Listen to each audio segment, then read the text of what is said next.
Bienvenidos a todos a esta primera webinar. Iniciamos un espacio que creemos que va a ser muy importante y muy interesante, y además de rabiosa actualidad, y queremos agradecer la presencia hoy de Juan José Badiola. Vamos a hacer una pequeña presentación de él. Sobre todo no queremos extender mucho porque su currículum es muy extenso.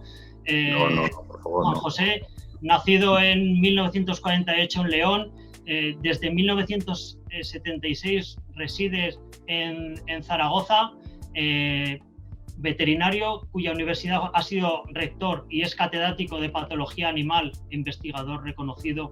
Actualmente es director del Centro de Investigación en Encelopatías y Enfermedades Transmisibles Emergentes.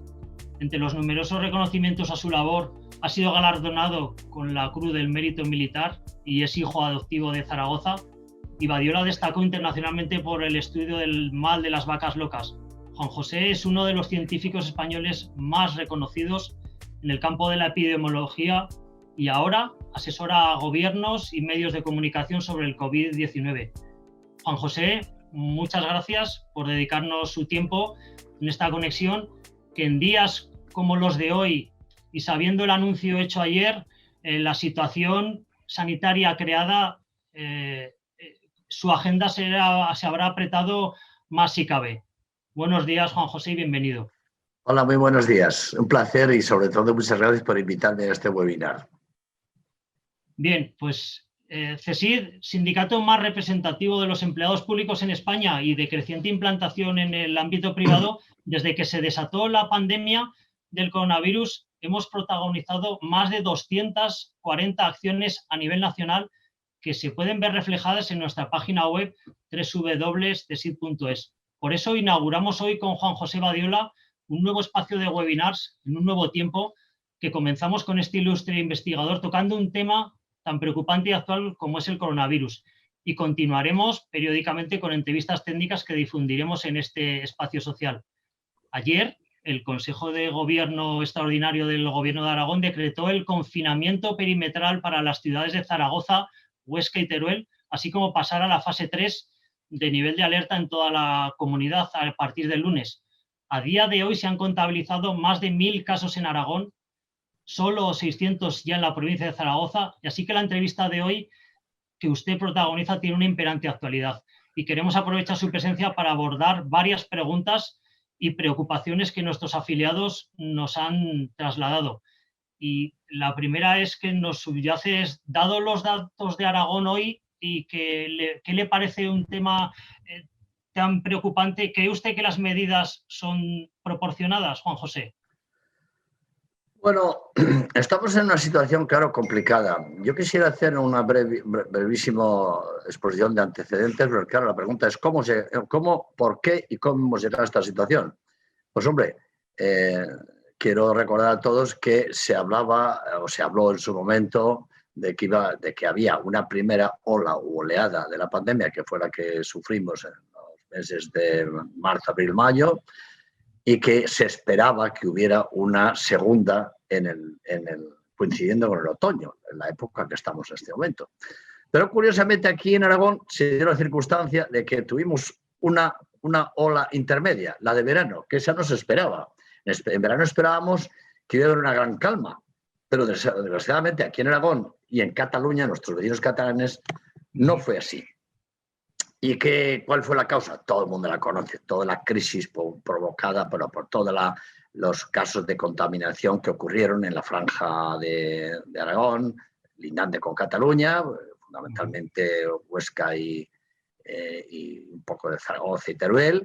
Y bueno, también decir que fue debido, como sabéis, a un problema ocupacional, a la recogida de fruta de verano, que es realizada, como sabéis, por la incorporación de miles de personas, fundamentalmente temporeros, inmigrantes, sí.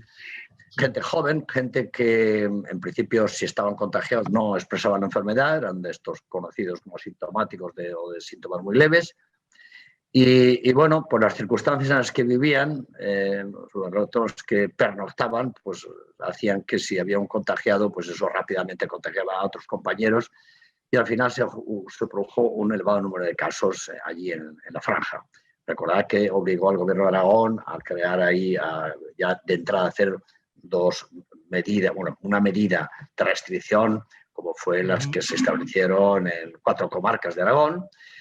Pero el problema fue que cuando empezó a haber casos, claro, esta gente se encontraban con que tenían que aislarse o tenían que entrar en cuarentena, lo que significaba estar 2 semanas sin trabajar. Y claro, ellos iban allá a trabajar. ¿Qué hicieron algunos de ellos? Se marcharon de allí. Algunos vinieron a la ciudad de Zaragoza y otros se fueron a Barcelona.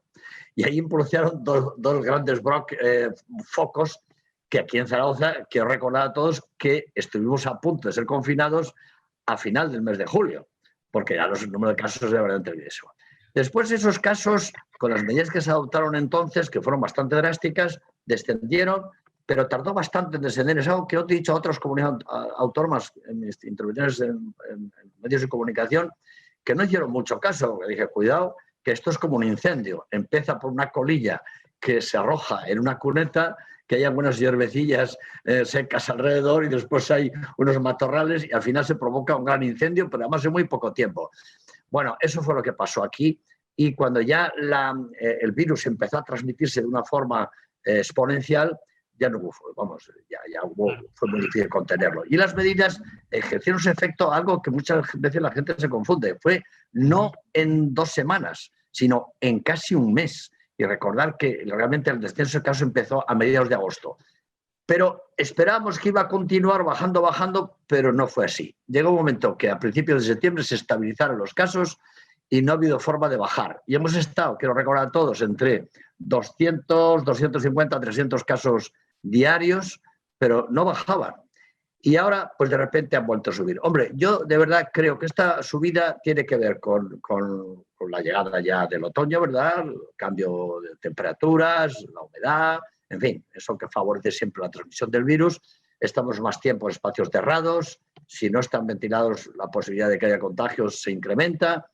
Y al final, pues evidentemente es algo favorable a la progresión del virus. Pero también quiero recordar una cosa. Yo creo que estos días y lo que ha conducido a esta situación actual ha sido el puente del Pilar. Para mí, esto es una opinión que, bueno, que creo que los pilares. O sea, ha sido bueno, primero, es verdad que no ha habido fiestas, se han suspendido, no había nada, pero la gente no obstante venía, ha venido bastante gente de fuera.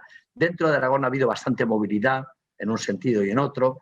Y yo creo que ha sido un poco lo que ha provocado esta elevación tan súbita y tan espectacular de casos, hasta convertirnos en la cuarta comunidad autónoma española en cuanto a incidencia de casos por 100.000 habitantes. Cuando hace poco era Madrid, todo el mundo hablaba de Madrid, pues resulta que Madrid está por debajo de nosotros. Y estamos Navarra, Rioja... Ahora que lo comenta a nivel nacional, porque la crisis sanitaria en España, con el contagio de más de 50.000 profesionales sanitarios, con más de 1 millón de personas contagiadas, el 6º país a nivel mundial, con más de 34.000 fallecidos y una caída de la previsión del Producto Interior Bruto de un 18,5 que estamos a día de hoy, la peor caída de la Unión Europea junto con Reino Unido, creo que dicen los medios de comunicación. ¿Y usted cuál cree que son las principales o cuál crees que son las principales causas tan preocupantes que tenemos en nuestro país? Bueno, yo creo que aquí, vamos a ver, el confinamiento que se llevó a cabo en los meses de marzo, abril, mayo, casi hasta junio, yo creo que hizo un efecto, bueno, verdaderamente contundente, porque el número de casos descendió de una manera drástica, ¿no? ¿Qué se hizo mal? Se hizo mal el proceso de desescalada. Eso fue lo que se hizo mal. Tenía que haber sido un proceso más meditado, más prolongado, más progresivo y no haberse tomado como una carrera a ver quién era el primero que salía hacia la nueva normalidad. Y salimos a la nueva normalidad, pero salimos ya mal. No se hicieron previsiones importantes. Por ejemplo, sabiendo que el número de casos de las personas infectadas no iban a ser como los de la primera fase, la primera fase de la pandemia, que entonces la mayor parte eran gente enferma, que se detectaban porque iban a los hospitales, iban a las urgencias, iban a los centros de salud. Pero es que no ha sido así. ¿Por qué? Porque ya se sabía que este es un virus que en un número importante de ciudadanos por debajo de los 45 años, la mayoría no expresan enfermedad, están infectados, pero están infectados y expresan enfermedad de una manera asintomática o con muy pocos síntomas, o síntomas muy leves. Entonces, fue un error no prever las condiciones en que había que hacer este tipo de rastreos.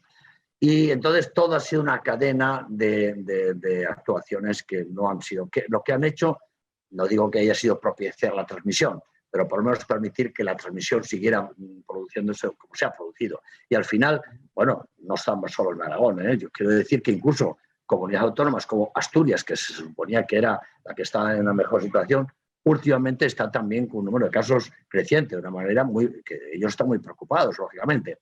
Después, claro, otro factor importante ha sido, desde el momento que el Ministerio de Sanidad pierde la responsabilidad, pues cada comunidad autónoma hace, pues bueno, lo que cree que es mejor para hacer, pero es que lo mejor a veces pues no es lo mejor realmente. Y lo que ha pasado es que cada uno hacía lo que le parecía, incluso, fíjese, el ejemplo, yo ya lo vi venir, el ejemplo de lo que no se debe hacer ocurrió aquí entre Aragón y Cataluña. ¿Cómo es posible que un foco, que era el mismo foco, el mismo brote, porque eran los mismos problemas, las mismas empresas, el mismo proceso de recogida de la fruta, los mismos temporeros, se planteara de una manera en Cataluña y de otra manera en Aragón? Eso no se entiende, cuando el foco era el mismo. No fue posible ni siquiera ponerse de acuerdo dos comunidades vecinas para hacer una estrategia común. Otro grave error. Entonces, claro, se han ido produciendo errores tras error y al final conducido a una situación en la que estamos viviendo ahora, que el país número 1 de Europa de infectados somos nosotros. Bueno, viene a decir también que ahora está llegando ya a otros países vecinos, a Francia, por ejemplo, Reino Unido, Italia, por ejemplo, que estaba bien, ya está. Países, por ejemplo, como Chequia, que tiene una situación absolutamente insostenible, van a cerrar todo el país en breve, Eslovaquia, Holanda, por ejemplo, o Bélgica. Es decir, esto, incluso la propia Alemania está preocupada, que ha tenido siempre un número pequeño de casos. Bueno, esa es la oleada que se esperaba ya del mes de otoño, ¿no? Pero en cualquier caso, nuestro país aquí no hemos actuado bien, desgraciadamente. ¿Quién tiene la responsabilidad? Pues hombre, por una parte las propias administraciones que quizá no, que ha ido siempre a la zaga, han ido por detrás del avance del virus. Y estas epidemias o las afrontas para tratar de ir por delante, o si no, al final la epidemia se te echa encima y ya cuando quieres reaccionar es muy difícil. Otra cosa, Juan José, usted hacía referencia ahora a los países de la Unión Europea y esta semana CSIC, a través de nuestro presidente nacional, ha presentado un proyecto para reforzar las administraciones públicas.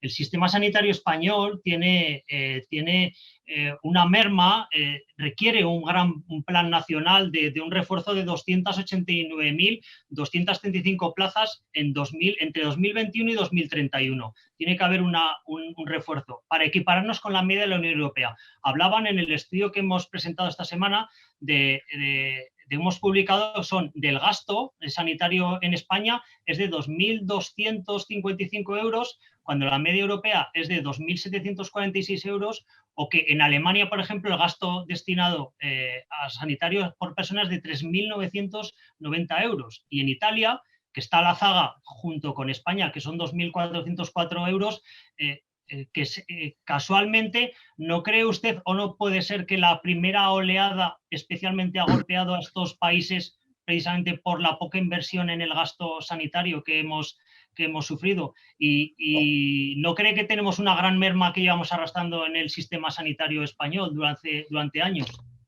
Yo creo que sí. Hemos siempre presumido que teníamos un excelente sistema sanitario y la verdad es que lo tenemos. Pero los excelentes sistemas sanitarios se sostienen con personas y se sostienen con infraestructuras, claro. Yo creo que, por ejemplo, la asistencia en hospitales tiene unas infraestructuras de aparataje bastante avanzadas y tal, eso yo creo que no hay duda. Pero en personal, no, yo creo que es verdad, bueno, no lo creo yo, lo dice usted, y además es verdad, son datos que son constatables, ¿no? Yo creo que para mantener un sistema de una manera eficaz hay que hacer una inversión constante. Y hay que ir evaluando las necesidades. Si no se hacen las evaluaciones y nos conformamos con las rutinas de siempre, pues en vez de ir hacia adelante nos vamos quedando cada vez más atrás. Y otros países que a lo mejor antes tenían una situación peor, nos acaban adelantando, ¿no? De todas formas, también fíjense, aquí hay un problema. El sistema sanitario español es un sistema que ha estado orientado a dos tipos de de dolencias. Las dolencias individuales, es decir, lo habitual, las fracturas, los infartos, los cánceres, etcétera, etcétera, que es el problema de un individuo o de muchos individuos, pero el problema es de cada individuo. Y bueno, pues esa ha sido la realidad del sistema de salud. Y además es un sistema que ha estado diseñado para tratar enfermedades agudas y no crónicas, ¿no? Y entonces resulta que tenemos una proporción de enfermedades crónicas, de enfermos crónicos muy importante, cada vez más, menos agudos, aunque sí que el que tiene un infarto, pues por supuesto lo tiene, y el que tiene, que se ha roto una pierna, por ejemplo, una señora mayor, un señor mayor que tiene un problema, se ha roto la cadera, pues evidentemente lo sigue teniendo. Pero creo que lo que le ha faltado a España es, primero, no ha cuidado la salud pública, no ha tenido presente la salud pública. Curiosamente, fíjese, en cambio, sí la seguridad alimentaria. La seguridad alimentaria, a consecuencia de la crisis de las vacas locas, fue una llamada de atención para toda Europa, y eso es verdad. Somos uno de los mejores países en materia de seguridad alimentaria, pero no la salud pública. Cuando uno ve los presupuestos de salud pública y se compara con otro tipo de presupuestos, por ejemplo, de la propia asistencia, es que es una cifra ridícula. Y entonces, ¿qué pasa? Cuando viene una epidemia, eso se pone de manifiesto, porque ya el planteamiento es distinto. O sea, por ejemplo, la situación, el que se hayan contagiado tantos sanitarios, ¿qué imagen da de España? Una imagen verdaderamente penosa, una imagen tercermundista, francamente. O sea, aparte de los efectos que han los sanitarios que desgraciadamente en su trabajo diario han sufrido la epidemia, falleciendo muchos de ellos, ¿verdad? La pero primera línea de fuego. Es una vergüenza que no tuvieran. Mire usted, cuando veías a un sanitario protegerse con bolsas de basura, pues mire usted, es que eso te recuerda a la África profunda, o al Asia o a la América profunda. Es decir, eso es una imagen de una improvisión absolutamente inaceptable. Y claro, ¿por qué? Porque no se veía esto como un problema, no se ha visto como un problema. Y eso es un error, sobre todo de predicción, porque las circunstancias en las que vivimos hoy, la globalización, el incremento de la movilidad, los viajes en avión que te trasladan cualquier problema en cuestión de una noche a miles de kilómetros, eso trae problemas sanitarios. Y eso los expertos en sanidad que están ahí en el Ministerio de Sanidad tenían que haberlo previsto y no lo han hecho. Y hablando de los grandes olvidados, en una entrevista al diario de La Voz de Galicia, usted declaró que el gobierno y los políticos han dejado de lado a los veterinarios a la hora de la lucha contra el COVID-19 y han basado sus designios en un comité de expertos.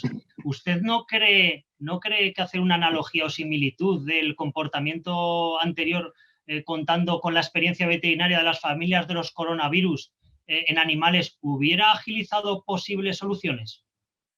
No tenga la menor duda.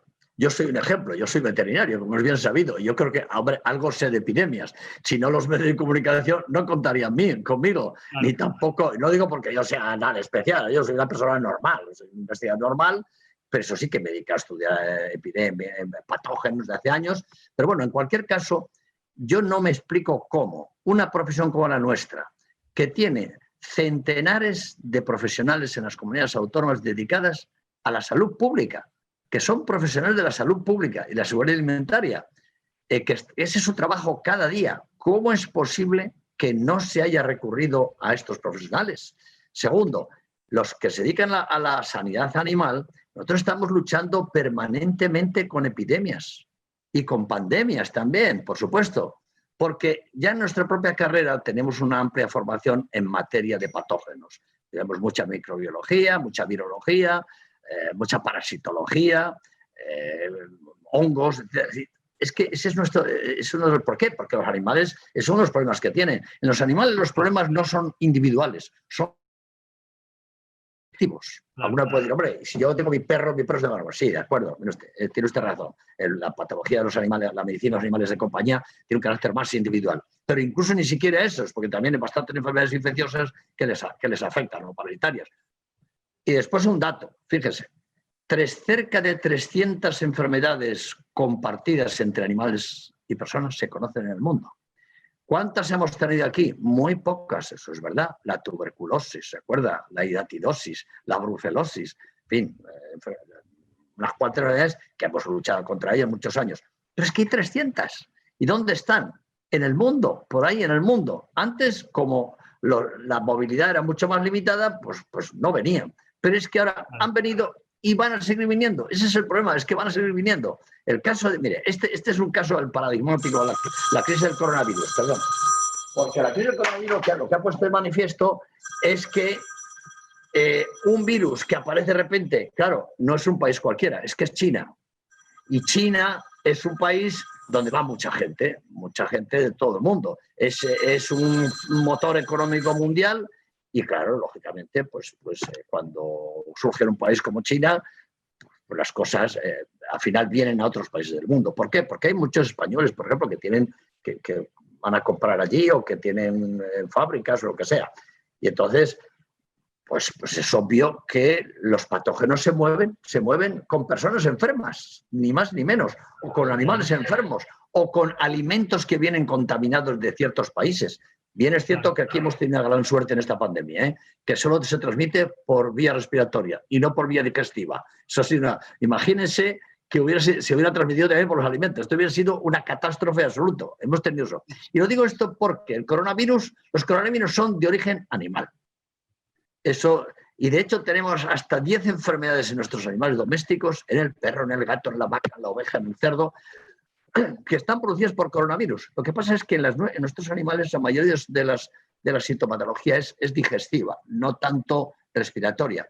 Pero quiero también indicar que algunas personas infectadas del COVID-19 tienen también diarrea. O sea, tienen también, las células del intestino son receptivas a este virus. Es decir, que son animales. ¿Qué pasa con este caso? Los precedentes que hubo ya, el SARS en 2002, también en China, era un coronavirus y también tuvo la misma procedencia, procedía de murciélagos, y que se adaptaron a la especie humana a través de un felino silvestre, la civeta, y después eso se expandió entre las personas. Y después el MERS, el síndrome respiratorio de Oriente Medio, que ahí el intermediario fue por lo mismo, procedían de murciélagos y el dromedario hizo el intermediario. Es decir, es que los animales están implicados constantemente en los saltos de barrera de especie y en la transmisión entre humanos y animales. Entonces, ¿cómo se explica uno, y concluyo, que los que sabemos de animales no se nos ha llamado ni para opinar? Ni para opinar. Yo soy una excepción, bueno, cuando digo soy Dios, no por mí. Yo soy asesor del Ayuntamiento de Zaragoza y el alcalde, en cuanto empezó la epidemia, inmediatamente me llamó y yo con mucho gusto ofrecí mi colaboración, también del Ayuntamiento de Madrid. Pero bueno, a otros compañeros que podrían haber asesorado y haber indicado, nadie nos ha llamado. Claro, desde luego. ¿En qué aspectos cree que hemos fallado con el control de la crisis? Por ser un poco rápidos, valorando del 1 al 10 la gestión del gobierno en la pandemia, del 1 al 10, díganos más o menos la puntuación que pone usted, cómo vamos. Bueno, no ha sido, como algunos dicen, algunos catástrofes dicen que ha sido catastrófica, hombre, tampoco hay que decir eso, pero tampoco sobresaliente, todo se ha dicho. Vamos a ponerle, puesto que hay algunos de los miembros de los que están en este momento en el webinar, son del sector educativo, vamos a ponerle un 6, Ya me parece que tira un poco alto, ¿Y aquí en Aragón? ¿En Aragón? En Aragón ha habido una situación un poquito diferente. Y es que ha habido algo que no ha existido en otros lugares, que ha habido acuerdo político. Eso que yo destacaría. Ha habido bastante acuerdo político. De hecho, pues el gobierno de Aragón, junto con los ayuntamientos de Zaragoza, particularmente con los grandes ayuntamientos, ha habido una colaboración muy estrecha y eso ha sido muy beneficioso, la verdad. Yo lo único que no entiendo, o sea, que todavía no me explico, es cómo no hemos sido capaces de acabar, o sea, bajar las cifras durante el mes de septiembre.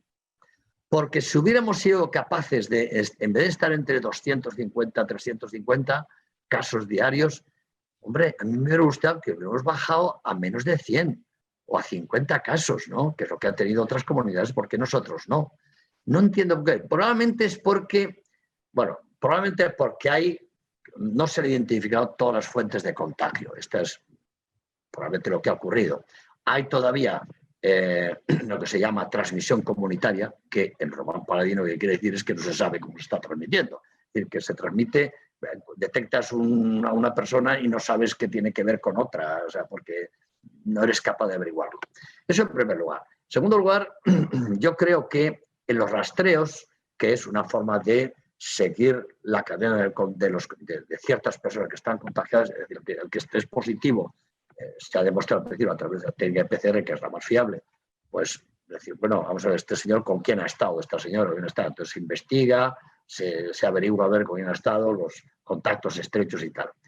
Y ahí ha habido otro error, no solamente aquí en Aragón, y es que cuando estas personas son identificadas desde la persona inicial, desde el paciente, el paciente cero, vamos a decirlo, infectado cero, y se va investigando, y aquí en Aragón hemos sido capaces de obtener hasta 5, 6 y hasta 7 positivos de ese proceso de rastreo, pero cuando se dice, oiga, usted tiene que estar en su casa aislado 14 días y no puede salir absolutamente para nada ni a ningún lado.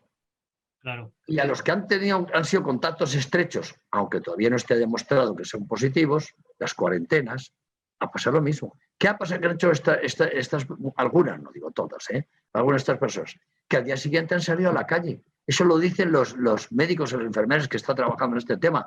Les llaman a su casa y no están. Eso es una irresponsabilidad terrible por parte de las personas.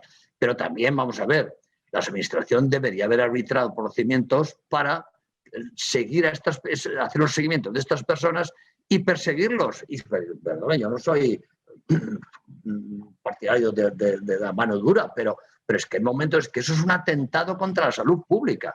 Tendría que haberles sancionado con una multa importante desde el punto de vista económico. Y a los reincidentes, ir todavía un paso más. Mire, la salud pública va por la vía penal. Cuando hay un problema de salud pública, digo, porque participo en algunas cosas y tal, como perito, va por la vía penal. Y si una persona ya es un individuo que es una persona que no tiene respeto a nadie ni a nadie, pues mire usted, aténgase usted a las consecuencias. Y cuando se ha hecho con unos pocos, la situación se transmite boca a boca. ¿Y sabe por qué es? Porque hay personas que confunden la enfermedad con la infección. Ellos piensan, ¿cómo voy a estar yo infectado si yo no tengo síntomas? Si estoy normal, yo puedo ir a trabajar, yo puedo ir a las tiendas, yo puedo ir a los bares. Y es que ellos creen que el infectado tiene que estar enfermo. Y eso, algunos sí, pero muchos actualmente. Fíjese, el 50% de los que se detectan positivos son asintomáticos. Gente joven en general o de mediana edad. Y ahí también estamos en otra parte importante de los propios ciudadanos que, hombre, deberían tener un poco más de responsabilidad. Si usted si es un asintomático, usted sepa que tiene que estar aislado en su casa y que no puede salir absolutamente para nada. Yo creo que esto ha sido otros motivos de contagio, aparte de las reuniones familiares, reuniones de amigos, los estudiantes universitarios también que están dando un mal ejemplo, ¿verdad? Parece mentira. Nosotros hemos tenido un brote aquí en el colegio de la universidad, el Cervuna y el Santa Isabel. Y resulta que estas personas estaban en los bares de alrededor de la Plaza de San Francisco. Y es que justamente el distrito de la universidad es uno de las zonas que más casos está teniendo, que ha tenido.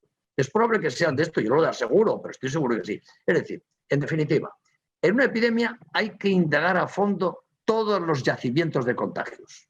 Porque si eso no lo haces, eres incapaz de tener un control sobre la epidemia. Por supuesto. Y hablemos de las vacunas, Juan José. Esta semana el Consejo de Ministros ha autorizado la adquisición de 31.555.469 dosis de las vacunas desarrolladas por AstraZeneca, con un suministro de inmunización de 2 dosis para cada persona.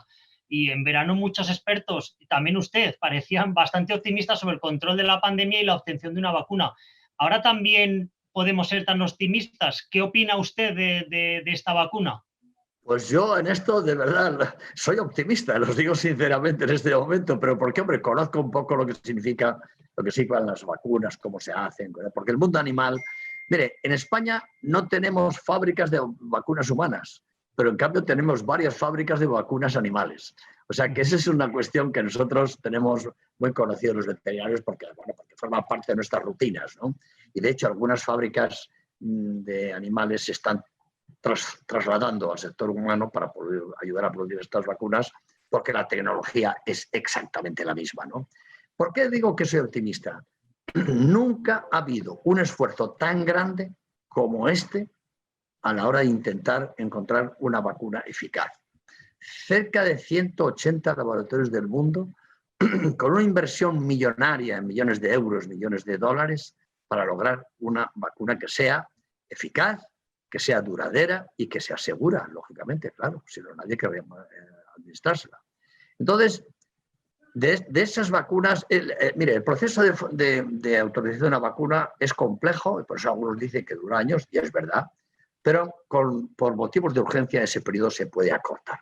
Y entonces, ¿qué es? Primero, tener una idea. Segundo, probar una idea en el laboratorio, in vitro. Tercero, hacer las pruebas en animales de experimentación. Y si los resultados son alentadores, empezar a hacer pruebas en humanos. Y esas son tres fases. La fase 1, la 2 y la 3, que es ir viendo poblaciones, porcentaje de población al principio, la fase 1, pues decenas de personas. La fase 2, miles de personas, perdón, centenares de personas, y la fase 3, miles de personas. Estamos hablando de 30.000, 50.000, 80.000. Depende, cada uno tiene sus estrategias. De esas casi 180 vacunas, hay 9 que están ya en la fase final, en la fase 3. La fase 3 es probar, ya una vez que se ha demostrado en las fases anteriores que sí que funciona bien, que parece que es seguro, que tal igual, claro, probarlo en miles de personas.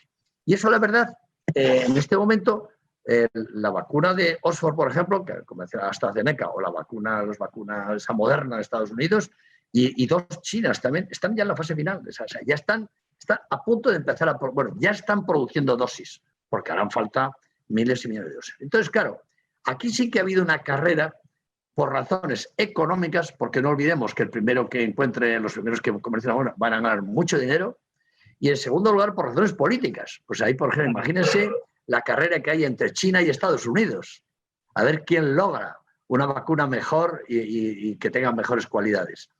Yo por eso soy optimista. Moderna, la empresa Moderna, ha dicho que ya tendrá vacunas en diciembre, que va a comunicar los resultados de esa fase de prueba.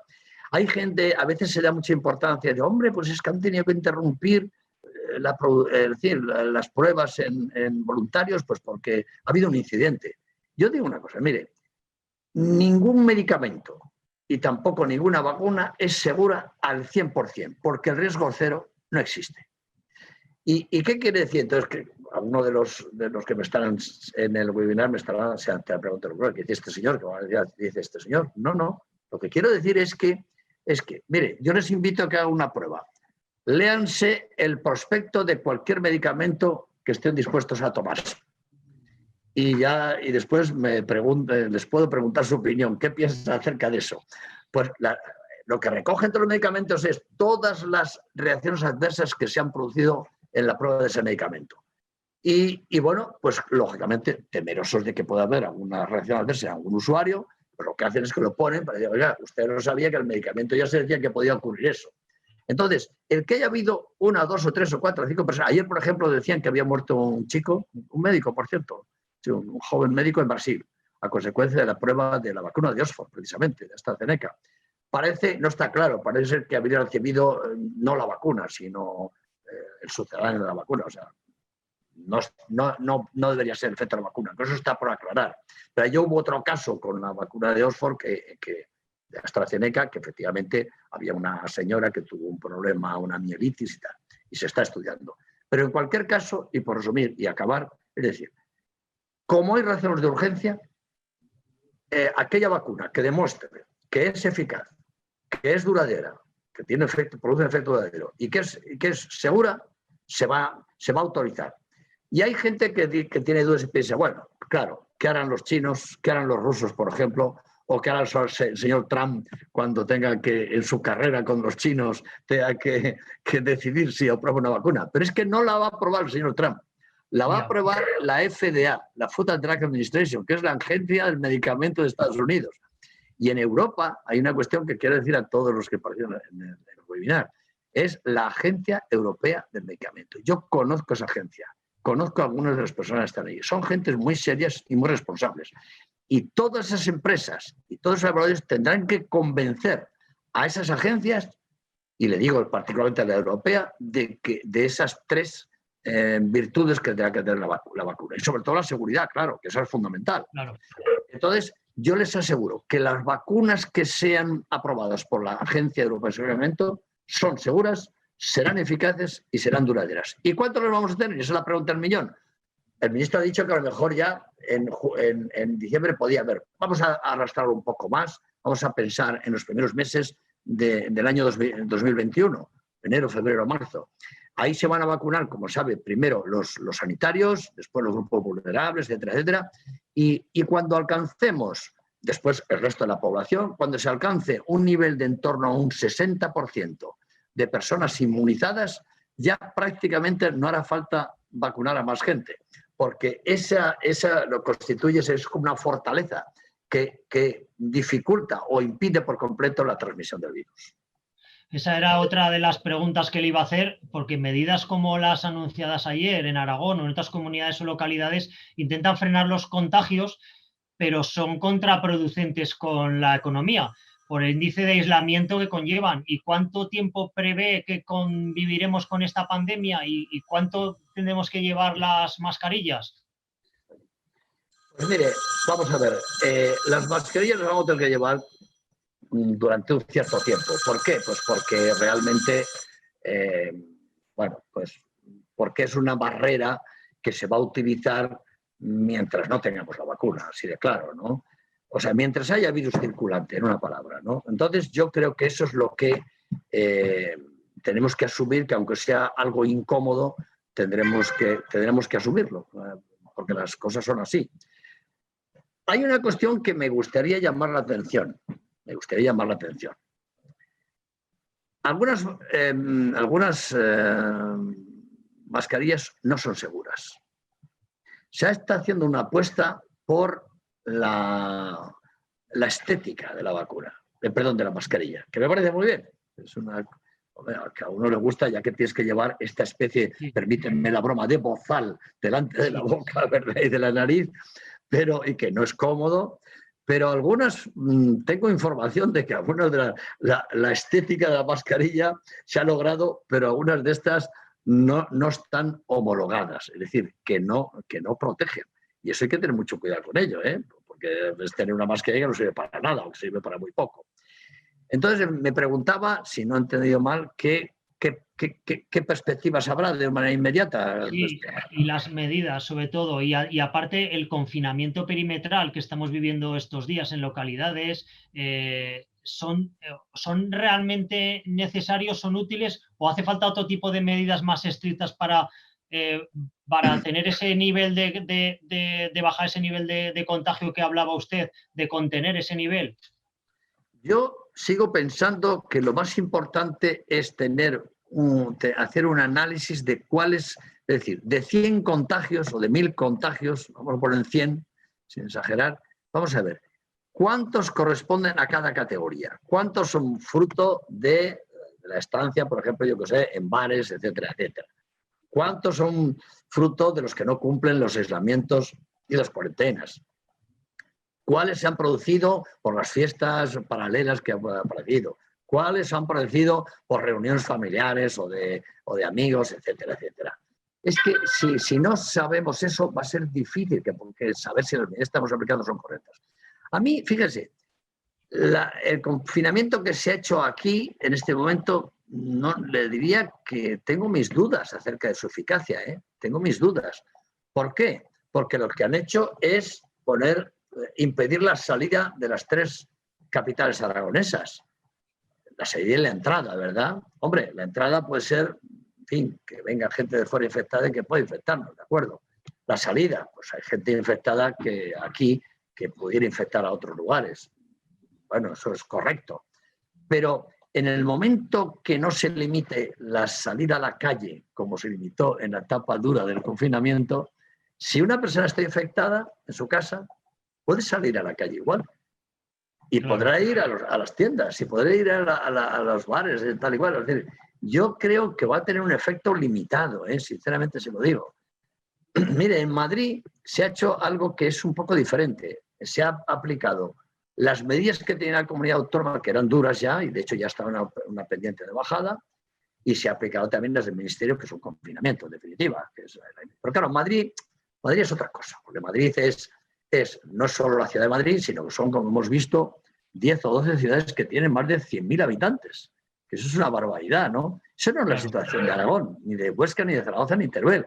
Alrededor de Zaragoza tenemos unas pocas poblaciones, pero pequeñas, relativamente hablando, ¿no? Entonces yo eso soy un poco escéptico, pero en fin, supongo que sí que colaborará a reducir el número de casos. Esperemos.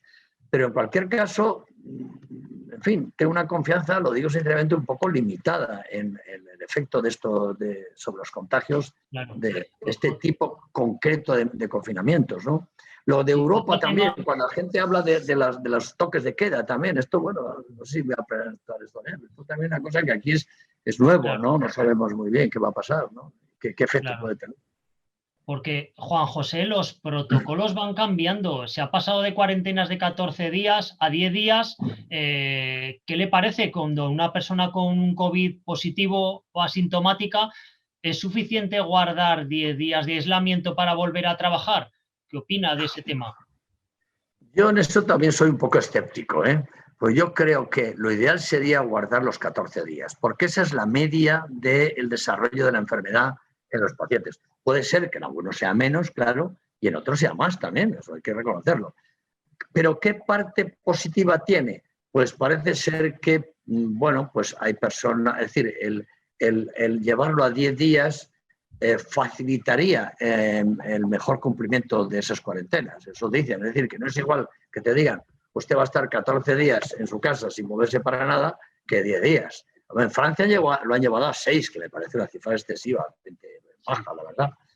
Es un poco equilibrar lo que es, en fin, el grado de cumplimiento con las medidas y eficacia de la medida, ¿no? Pero, en fin, yo preferiría que se llevara a las 2 semanas. Claro. Y ir a trabajar, mire, vamos a ver. El trabajo puede ser una fuente clarísima de contagio. Sí. Eso está claro. De eso no se habla, por cierto. Sí. Se habla de los transportes públicos, se habla ¿qué diría? Pues de los bares, que sí, que tienen su importancia, no digo que no, pero no se habla del trabajo. Y el trabajo para mí es el lugar donde hay más posibilidad de contagiar a un compañero o una compañera. Claro, es que eso para mí es clarísimo. Yo creo que eso, sí, me dirá, hombre, pues que lleven las medidas, tal, las mascarillas, tal y cual. Pero el riesgo, por mucho que se quiera, sigue ahí. Yo, de luego, soy partidario. Si una persona se sabe que es positivo o es sospechoso, ya tirando a que realmente, no debería ir a trabajar, de ninguna de las maneras. Ya se está empezando a usar test de antígenos con resultados de 15 minutos y cuyo costo sería unos 4,5 euros frente a los 120 de los PCR.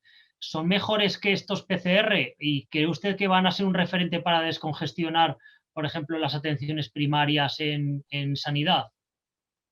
Mire, la diferencia son parecidos, pero no son idénticos.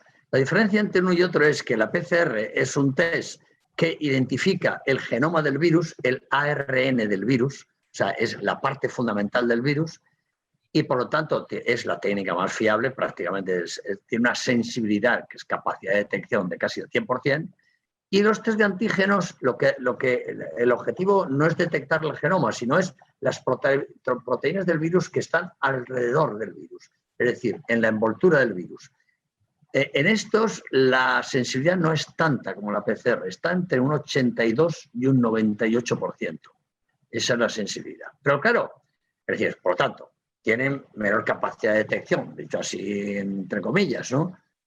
Pero tienen ventajas claras. Por una parte, son más baratos, claro, fíjate, una diferencia entre 4 euros y 100 y pico euros, ¿no? Segundo, son más rápidos, como su propio nombre indica, ¿verdad? Estos test de antígenos se toman la muestra y en un cuarto de hora ya se sabe el resultado. No hace falta un laboratorio tan especializado para hacer la técnica como la PCR, sino que va a ser un sistema mucho más simple. No digo que se pueda hacer en cualquier lado, porque claro, el que lo haga tiene que tener una mínima protección, porque si sale positivo podría infectarse, ¿no? Pero va a ser mucho más operativo. Y es más fácil, vamos a ver, ¿qué es mejor? Aunque no detecte al 100%, tener la posibilidad de detectar que le diría al 85, al 88% de personas que dicen, oiga, señor, usted o señora, usted está contagiada. Las medidas se aplican inmediatamente. Que tener que esperar 2, 3, 4 y hasta 8 días a que te den el resultado de la prueba de una PCR, que si estás infectado has podido estar por la calle tranquilamente. Oiga, no sé si está infectado o no. Entonces, ese es un poco el valor que tiene. Yo soy simpatizante de los test de antígenos.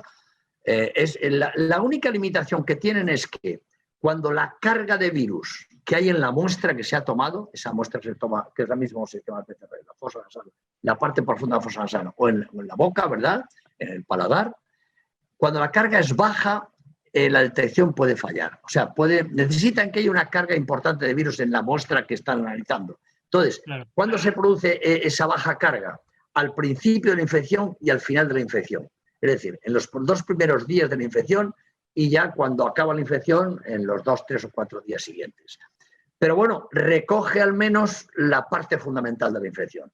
Y eso sí, siempre habría que, yo sería partidario, en fin, de seguir analizando a esas personas en la medida que se pueda, porque si has detectado, imagínese un cribado, un análisis masivo que se hace en un lugar, bueno, pues esto da resultados, lógicamente, pero resultados que pueden contrastarse con una PCR perfectamente, ¿no? O sea que son 2 pruebas, vamos a decir, complementarias.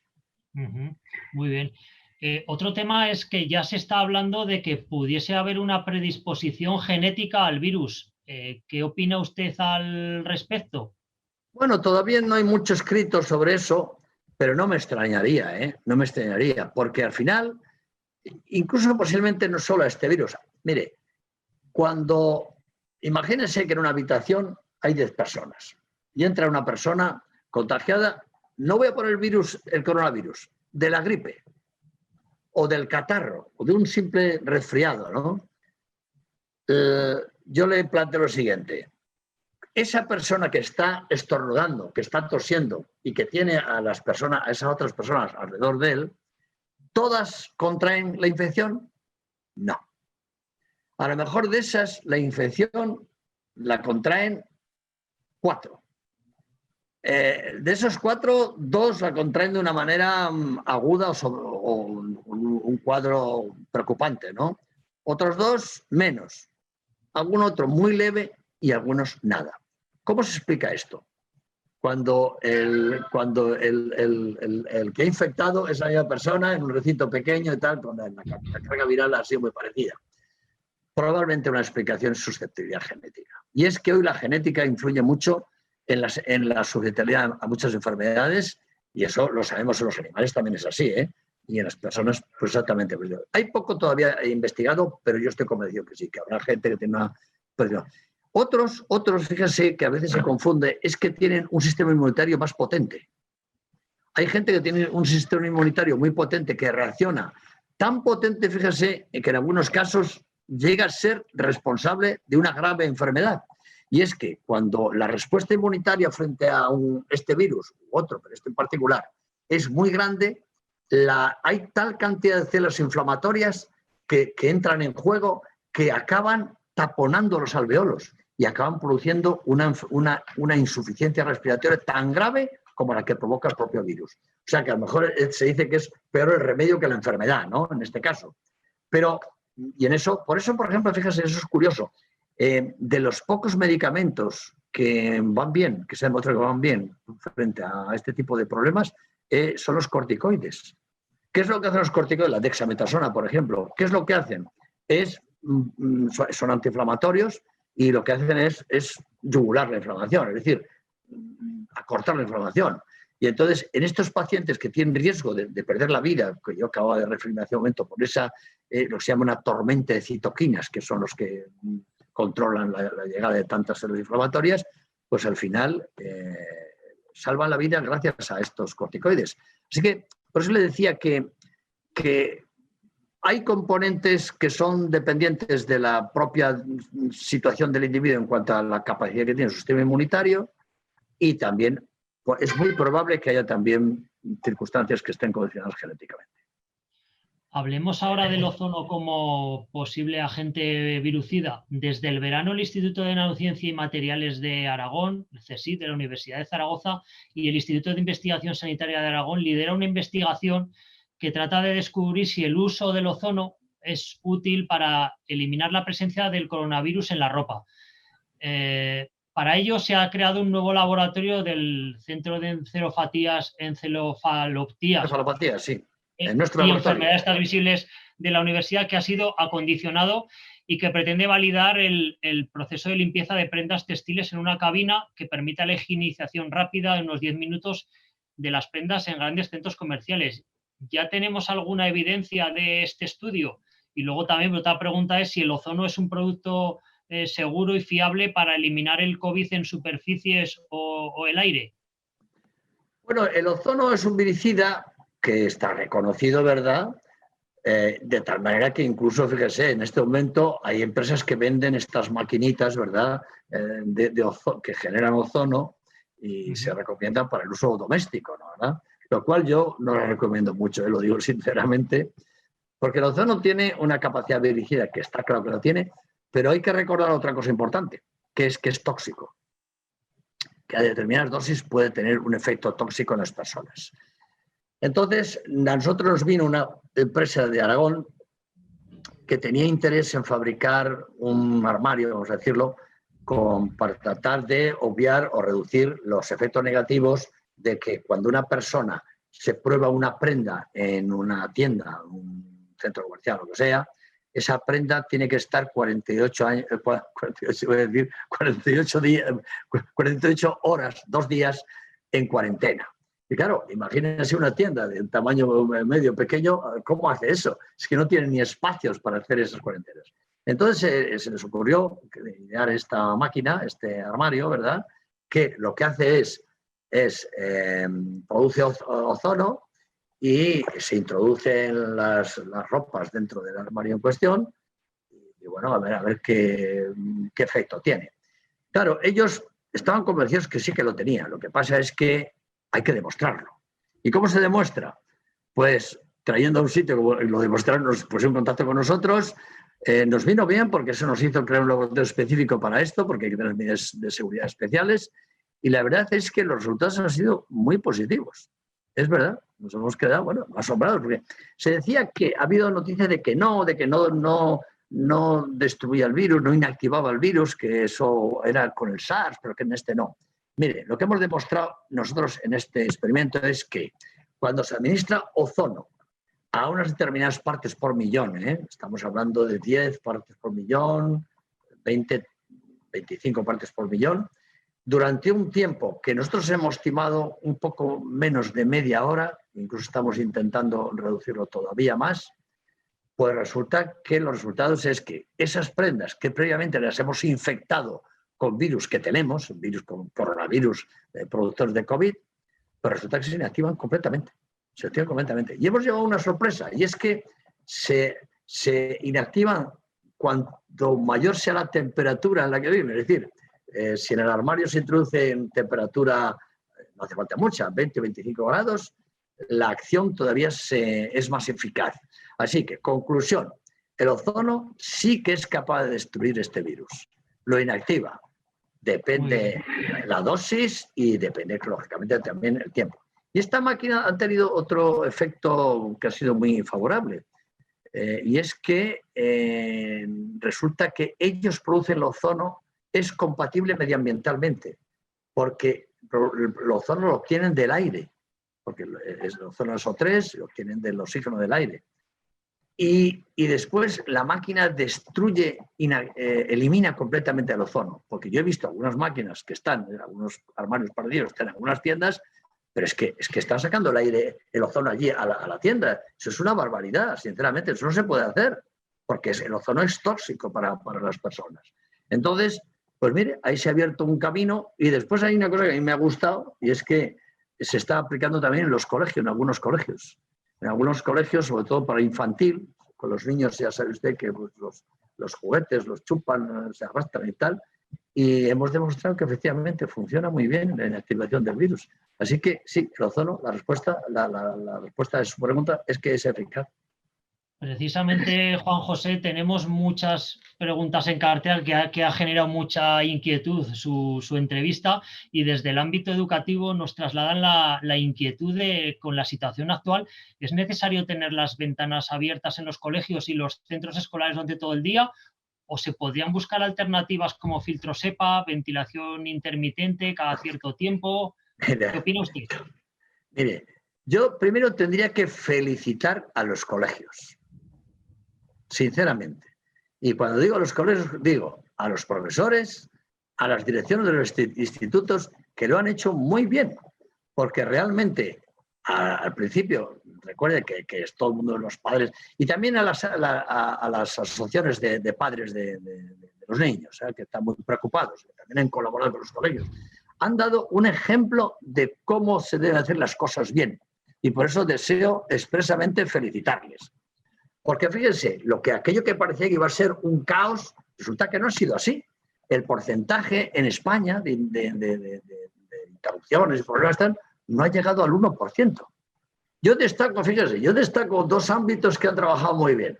Los colegios y los centros comerciales. Sobre todo, mejor dicho, los supermercados de alimentos. Esos también han hecho, o sea, no se han registrado contagios en ese ámbito. ¿Qué quiere esto decir? Cuando tú tienes identificado ya cómo se contagia el virus, lo que hay que poner es barreras al virus. Y eso es lo que han hecho los colegios. Ahora, respondiendo a su pregunta, ¿hay que estar ventilando toda la vida? Mire, yo, por ejemplo, en mi clase, el lunes pasado, vi que mis alumnos tiritaban. Y es que estaban todas las ventanas, todas las puertas abiertas. Oiga, mire usted, es que si no se van a enfermar todos de catarro o incluso de gripe, posiblemente, incluso de coronavirus, de tanto frío que hacía, ¿no? Entonces, yo creo que en esto hay que ser moderado y ponderado, ¿no? Yo recomiendo esto de la ventilación se debe, supongo que todos lo saben, pero por si acaso lo recuerdo, se debe a que hoy últimamente se ha descubierto que emitimos, aparte de las gotas gruesas de en torno a 4 micras, emitimos también al hablar, al toser, al estornudar, unas pequeñas gotitas, mucho más pequeñas, con menos carga viral, pero que se mantienen en el ambiente durante más tiempo. Se mantienen durante horas. Y ese es el problema, hay que ventilar. Yo estoy por la ventilación intermitente. La ventilación intermitente. También hay un intenso debate sobre las clases semipresenciales en secundaria, y las familias es que piden volver a las clases presenciales para todas las edades. ¿Cree que es un riesgo? ¿Entendemos a las familias con la vuelta al proceso de todo presencial? ¿O qué opina usted? Bueno, vamos a ver, quizá en este momento es que eso va a depender de la capacidad que tengan los centros respectivos. Por ejemplo, aquí en la universidad lo que se ha hecho es, yo en nuestras propias clases, yo doy a clase una clase muy grande, ¿no? Ya era grande, ¿no? Entonces, si aplicas las medidas, claro, tienen que cumplir las medidas de 1,5 metros de separación, llevar todos mascarilla y tener un código QR a la entrada para que todos los estudiantes, si algo pasa, estén inmediatamente localizados. Y lo que hacemos en la universidad, pero claro, esos institutos quizás un poco más complicado, es que vengan la mitad. La mitad vienen una semana y la otra mitad presencialmente viene la otra. Y los otros, ¿cómo pueden seguir las clases? En streaming, como hacemos una cosa vertical. En la universidad está funcionando bien. Ahora bien, claro, institutos, pues a lo mejor hay gente pobre que no tiene ordenadores o que no tiene capacidad de seguirlo, y claro, eso es un problema. Sustituir, a mí me parece que la educación es un derecho de las personas, y además es una obligación de recibirla, y también las administraciones de proporcionarla de la mejor manera posible. Creo que es cuestión de estudiar cada caso, pero desde luego obviar la enseñanza presencial, a mí me parece, yo no estoy de acuerdo con eso. Yo ahora me siento muy contento de verle la cara a mis estudiantes. En mayo no le vi la cara, bueno, se la había visto antes, ¿verdad? Antes de la pandemia, pero me produjo una gran sensación extraña, ¿no? De frialdad, de ver que no les veía la cara a ninguno de ellos. eran un número, era un número, el número de su DNI, ¿no? Entonces, francamente, eso... Ahora tenemos, por lo menos, les veo la cara a la mitad. ¿Sabe usted lo que pasa? Lo que pasa es que los estudiantes, que son como son, es más cómodo recibir a las 8 de la mañana en una clase en pijama en tu casa que viendo la cara al profesor. Esa es otra cuestión, que eso nos está pasando también, ¿no? Pero incluso, fíjate, nosotros incluso hasta las prácticas, si se cumplen los aforos, las estamos haciendo también presenciales. Y todos. Bueno, no todos a la vez, evidentemente, por grupos, dividir los grupos lo más que se pueda. Y yo trataría trataría de conseguir la máxima presencialidad posible, pero eso depende de cada centro, la disponibilidad de espacio y claro, también si hay que complementarlo con la enseñanza virtual, pues tener la seguridad que todos los estudiantes realmente pueden seguir. Isabel desde Teruel nos traslada una pregunta que es bastante interesante y es ¿qué opina usted sobre los recontagios que se están produciendo y personas que no se inmunizan tras un contagio? Y si también se puede trasladar o se puede dar en niños los recontagios.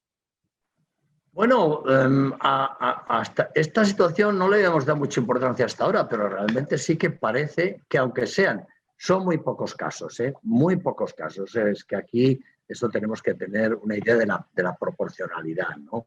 Son pocos casos, pero sí que parece que hay casos de gente que no ha quedado inmunizada y que se ha vuelto a contagiar. Esa es la verdad. Lo que sí que parece es que hasta ahora la mayoría de estos son gente que han padecido la enfermedad de una manera más aparente en el primer contagio y más suave en el segundo, ¿no? Pero también hay casos de lo contrario, que ha sido justo al revés. Esto es un tema que está bajo estudio. ¿Puede ocurrir? Pues mire, sí, puede ocurrir primero, si la cepa es distinta. Si una cepa de virus se ha contagiado con un tipo de cepa de virus y se contagia con otra, pues es que la otra ya no, los anticuerpos que ha obtenido de la primera no reconocen lo de la segunda. Pero también yo creo que en algunos casos es que a lo mejor la enfermedad, pues a lo mejor el sistema inmunitario no ha reaccionado adecuadamente. Es que el sistema inmunitario es muy variable, Eso no es algo, esto no es que la biología, quisiera decirles a todos, no es la matemática, No es una ciencia exacta, eso hay que tenerlo muy presente. Cada uno reacciona de una manera distinta. Pero bueno, estos casos de recontagio habría que tenerlos presentes porque eso puede tener efecto después en las vacunas. Volviendo a ser globales, Juan José, y un poco a la situación tan preocupante que tenemos, yo creo que esta pandemia nos cogió a todos por sorpresa y está teniendo unos efectos enormes e impensables, el número de afectados, de muertos y la economía de todo el mundo. Eso ya es obvio y las cifras están ahí encima de la mesa. Pero ¿cree usted que se podía haber previsto de alguna manera? ¿Cree usted que va a haber más pandemias como esta a nivel global? Creo que va a haber más pandemias a nivel global. Es más, le podría decir algo que es un poco duro decirle. Estoy seguro que las va a haber. ¿Por qué? Pues porque vivimos un mundo globalizado, vivimos un mundo con una gran movilidad, vivimos un mundo en el que hay zonas del mundo que tienen un nivel sanitario muy bajo y entonces en esas zonas se gestan patógenos que no se controlan desde el principio y en un momento entran en un franco descontrol y pueden abandonar a través de los viajes en avión u otro tipo de medios de transporte a otras partes del mundo. Esa es la realidad. Y en eso hay que asumir que tenemos que convivir con esa situación. Bueno, yo le diría una cosa. Las gripes, en definitiva, son estacionales. Lo que pasa es que hemos asumido que la gripe ya nos visita cada año, ¿no? Y precisamente en estas fechas. Es un ejemplo también, recuerden también que las pandemias en el mundo se han estudiado sobre todo en los virus de la gripe, los virus de influenza. Recuerden la famosa gripe española de 1918, que fue terrible, que fue una muerte tremenda, ¿no? Pero después ha habido varias pandemias de entonces. La última, recuerde, fue la gripe A, que tuvimos aquí en España. Bueno, pues o sea que las pandemias se van a seguir produciendo. ¿Estamos preparados? Yo creo que hasta ahora no hemos estado para la gripe, pero no para el resto de las pandemias. Y el problema es que cada virus es distinto. El virus de la gripe y el virus del coronavirus comparten algo. Los dos son virus respiratorios, que se contagian por la vía respiratoria y son parecidos en ese aspecto. pero desde el punto de vista de la naturaleza del virus son completamente diferentes los virus influenza de los coronavirus, absolutamente diferentes. Entonces, eso es un problema, tenemos que afrontar cada uno de una manera distinta. Yo, de todas formas, creo que me conformaría con que el sistema sanitario español, las autoridades españolas, fueran capaces de aprender de lo que no se ha hecho bien en esta pandemia. Porque habrá que hacer una reflexión. No para señalar a nadie, no se trata de eso. Lo que se trata es de aprender de lo que no se ha hecho bien para estar preparados y hacerlo bien en el futuro, a las que nos puedan venir, que, como digo, seguro nos van a venir. Díganos, precisamente tomando la palabra, ¿cree usted que nos hemos precipitado en el proceso de desescalada, el primer confinamiento, y por eso estamos en una segunda cresta de la ola de contagios? ¿Nos podía dar, que creo que lo tiene muy claro, algunos consejos para nuestros políticos o dirigentes? Bueno, primero me gustaría decir algo que no acabo de decir, una breve comentario. Para afrontar los retos del futuro, hay una aproximación que se creó hace unos años en Estados Unidos, que es un nuevo concepto, que es el concepto One Health, que es un mundo, una salud global. Eso implica que hay que vigilar, hay que tratar a los humanos, a los animales y al medio ambiente, que es muy importante también, porque el medio ambiente, las alteraciones del medio ambiente van a ser responsables de alguna de estas pandemias. Y eso va a necesitar la colaboración de distintos profesionales, que sí, es un sindicato de profesionales. Y es muy importante que cada vez colaboremos más unos con otros. El sector sanitario, los médicos, los enfermeros, los veterinarios, los odontólogos, los farmacéuticos y otras formaciones también, que no tienen que ser necesariamente sanitarias, los ecólogos, los medioambientalistas, toda esa gente, tenemos que trabajar cada vez más juntos. Y yendo a la parte segunda que usted me ha preguntado, es decir, bueno, vamos a ver. Me decía, quizás no lo he cogido todo, repítame un momento porque se me dio un poco santo el cielo. Es dar simplemente, si nos hemos precipitado en el proceso de escalada, y luego algunos consejos para nuestros políticos y nuestros dirigentes, ya que hemos pasado la cresta de la segunda y usted prevé que pueda haber más pandemias, ¿qué consejos podemos tomar o qué podemos aprender de todo esto? Pues mire, lo primero que hay que hacer es, con respecto a la desescalada, ya he dicho que se hizo mal. Fue precipitada, no se aprovechó la situación para aprender de lo que no se había hecho bien. Se aprendió algunas cosas. Fíjese, por ejemplo, una cosa que se aprendió es cómo proteger a los mayores. Esto sí que ha sido un avance, ¿eh? Porque una diferencia de la primera pandemia con esta es que el número de personas que han muerto, que han fallecido, afortunadamente ha sido muchísimo menor. Lo cual cada muerte en fin, es un drama, ¿verdad? Y es una cosa que a todos nos debe producir un extremado dolor. Yo lo siento, sinceramente, porque no deberían haber muerto. Pero en fin, pero hablando cuantitativamente ha sido así. Pero la pregunta es, ¿nuestros responsables políticos habrán aprendido? Esa es una buena pregunta que no tiene una fácil respuesta. Yo lo que sí que tengo la impresión es que los políticos están demasiado mediatizados por el día a día. Ellos ven lo inmediato. Les es muy difícil pensar en el futuro porque piensan que esa no es su responsabilidad. Su responsabilidad es de 4 años. Y entonces ese es su horizonte. Pero estas cuestiones no se pueden abordar con esa perspectiva tan corta. Porque las pandemias, ya lo hemos dicho, es un problema que es de largo plazo, ¿no? Entonces, yo que sí me gustaría que hubieran aprendido, que fueran capaces de estar dispuestos a hacer reformas en el sistema sanitario, que hay que asumir que, por ejemplo, en el sistema sanitario la atención primaria es muy importante, que no se le ha dado la importancia debida y ahora se ha visto que ha sido un gran error, que hay que tener material de protección con una reserva estratégica, aunque después algunas veces pudiera no servir para nada, no importa, que tenemos que aprender de lo que hemos hecho mal, que se han hecho unas cuantas cosas mal, que hay que asesorarse, que un político tiene que asesorar de gente que sepa, no por nada, sino porque es que por puro interés personal. Y después, cuidado, yo siempre que he asesorado, nunca he impuesto mi criterio al que yo he asesorado. Después el que toma la decisión es él. pero por lo menos tiene que tomar una decisión, y no solamente de una sola persona, de varios, porque uno se puede equivocar. Yo siempre digo, oiga, yo de esto, pero yo puedo estar equivocado, consulte a alguien más, de tal manera que todos sean capaces de, entre todos, dar una idea a esa persona, que es el que tiene la capacidad, vamos a decirlo, administrativa y la responsabilidad de tomar las decisiones.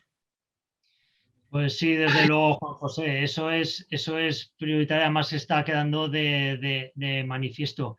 Tenemos muchas preguntas y podríamos estar con usted toda la mañana y vamos, no nos cansaríamos de oírlo, pero por ir finalizando, ir concretando en algunas, por ejemplo, a la campaña de vacunación de la gripe, nos preguntan, Fabiola, y me gustaría saber su opinión acerca si es partidario de ponerse la vacuna de la gripe este año, porque hay muchas opiniones contrarias. En general, todos hay un gran desconcierto con este tema. Hay que vacunarse. Las personas tenemos que vacunarnos, porque esos mitos de que la vacuna de gripe produce la enfermedad o que te produce no sé cuántas cosas no son ciertas. No son ciertas. Y el vacunar de la gripe es prevenir, porque primero los síntomas son muy parecidos a los del coronavirus. Si hay personas que contraen la gripe, pueden saturar el sistema sanitario, y eso es lo último que puede ocurrir. Y después, además, bueno, pues imagínense el panorama de que estés contagiado de los dos virus, que puede ocurrir, ya está demostrado, ¿eh?